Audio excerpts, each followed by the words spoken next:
Well, welcome back, everybody, and today we're going to be looking a little bit more in depth at Chapter 7 as we consider focus groups and the importance of interviews and conversations. And we're going to look at the pros and cons of doing online versus face to face interventions and interviews. So let's go ahead and get started today as we continue on with the data collection side of research.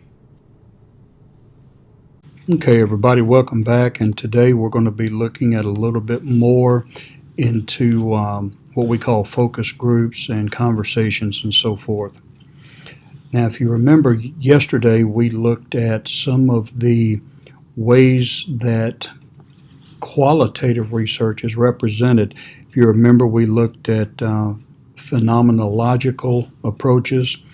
We looked at hermeneutics, we looked at ethnography, and today we're going to take a look at getting groups involved in collecting data. And we're going to look first of all at focus group interviews. Now, a focus group, as you see, is an unstructured, free-flowing interview with just a small number of people. It's led by a moderator who encourages dialogue among respondents.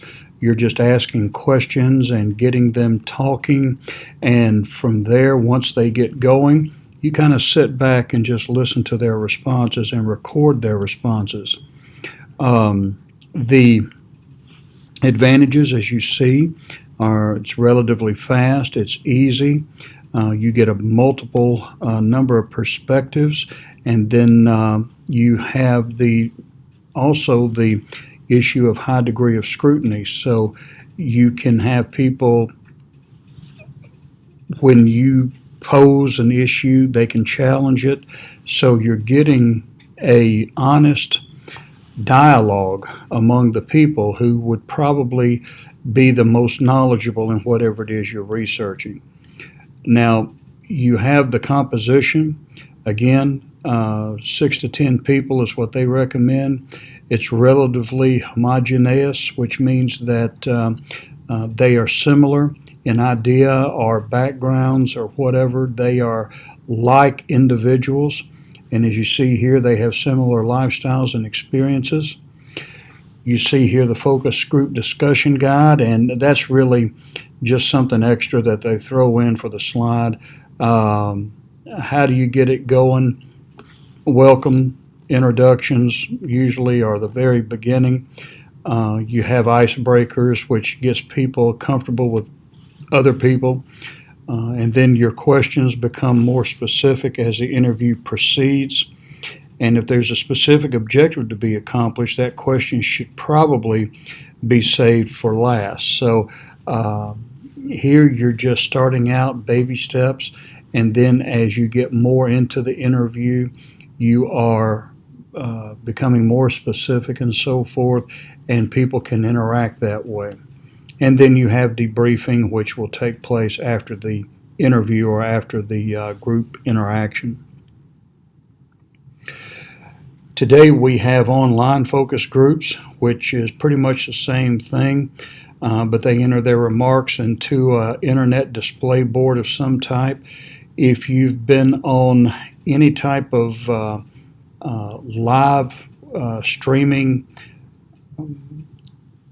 conference, class, what have you, there's that little section over on the side of the screen where you type your comments and so forth. That's what they're talking about here.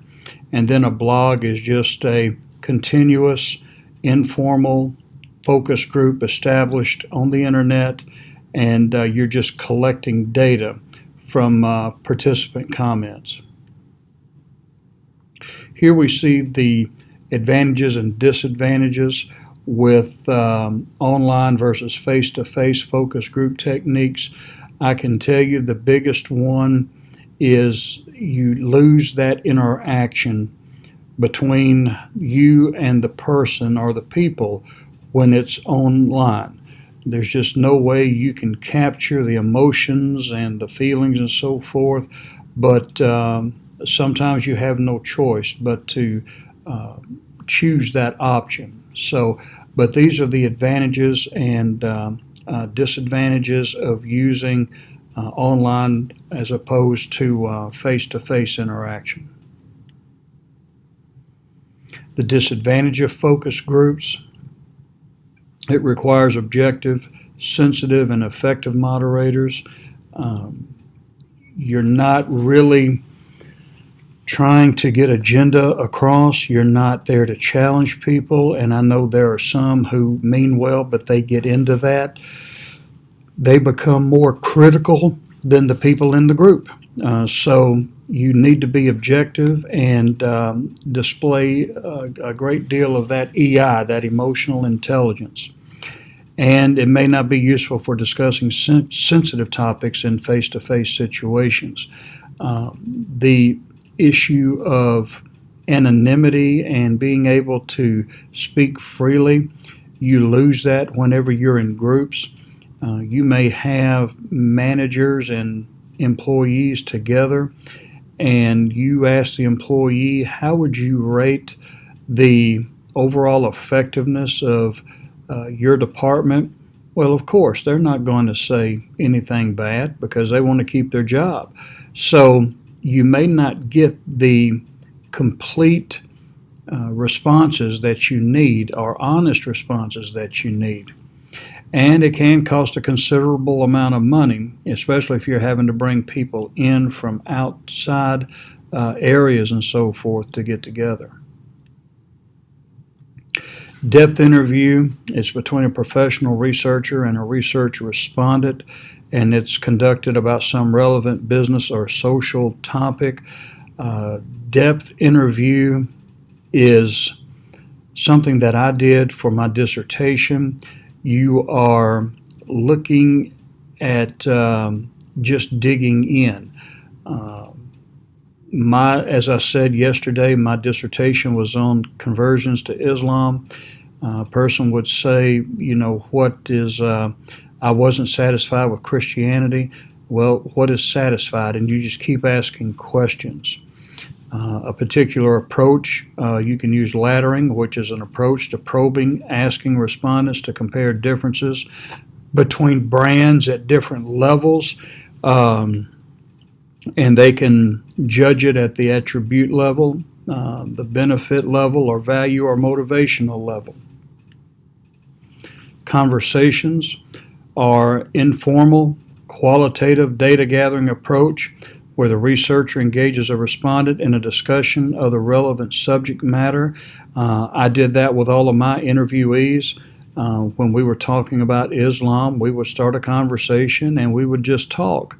Now, I had specific questions that I wanted to ask, and they were scripted, but it's not just boom, boom, boom, boom, boom. You just get the questions out and that's it. You want to have a conversation with the person, and doing that, you can get them to open up and talk about things that will help you understand more about your material. Then semi-structured interviews. You have a written form and ask respondents for short essay responses to specific open-ended questions. And here you see that they have an ability to address more specific issues. Their responses are easier to interpret, and without the presence of an interviewer, semi-structured interviews can be relatively cost-effective. So you're not having to run around. You just give them the questions and let them respond in written form.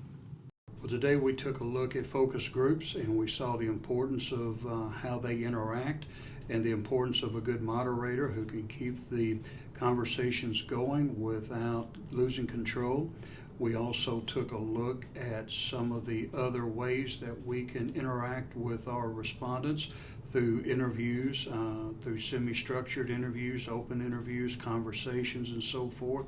So all of these tools that you have, resources that you have at your disposal, will help you in being able to get the type of data that you're looking for, especially when it comes to interviewing and trying to get responses from these primary sources. Well, that's all we have for today. You have a good day, and we'll see you tomorrow.